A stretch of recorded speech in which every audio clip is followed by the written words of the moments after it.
Yo, what's up, guys? Gonna do this quick little breakdown here for Nasrat Haqparast taking on Rafa Garcia.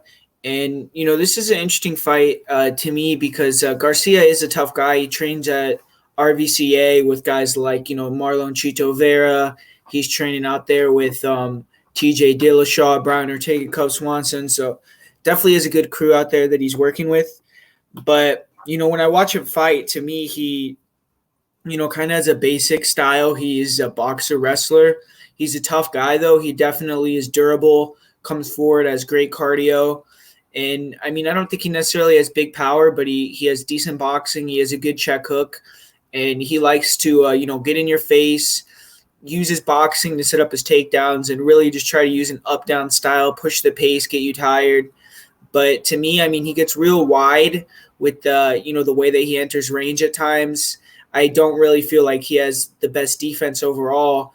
And then once he gets on top, in my opinion, I mean, I don't feel like he's the most dangerous fighter in top position. I think that, he's pretty good. He can take the back at some rear naked chokes. I've seen him pound a couple guys out. But overall, I feel like he's more of a guy that tries to control on top.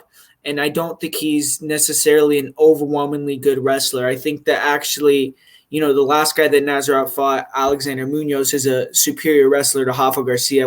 I watched Garcia fight a few guys that you might be familiar with. For instance, Humberto Bandone, who was a former UFC fighter. He fought him in his last fight, and he was able to dominate him with the forward pressure, with his striking boxing and his takedown threat.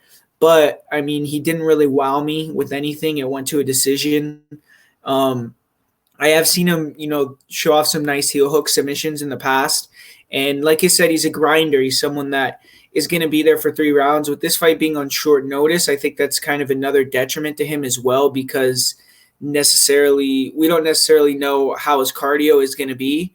And then he's facing a guy that's, in my opinion, a rightfully big favorite in Nasrat Haqparast, because Nasrat, he, had a great fight in his last fight. It was a bounce back fight, and he's southpaw. He has really good feints. He's explosive. That overhand left is super powerful.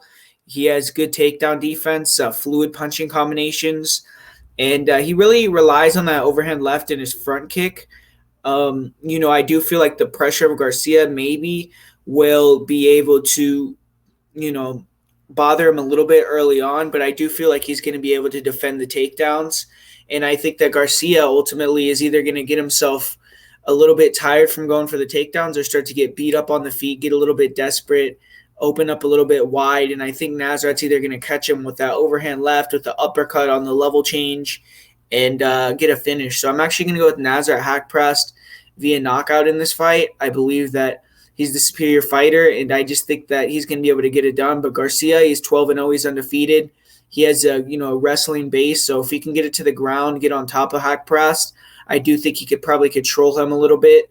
I don't necessarily think he's going to be a threat to finish him, and due to that, I think Haqparast having the full camp, that benefits him as well, because even if he gets taken down, he could potentially be able to, burn around, come back the next round, have the more energy, and get the finish. So either way, I'm going to go with Nasrat Haqparast. I feel like he's a solid play. He's a good fighter, and he should be able to get it done against a guy that's a UFC debutant here.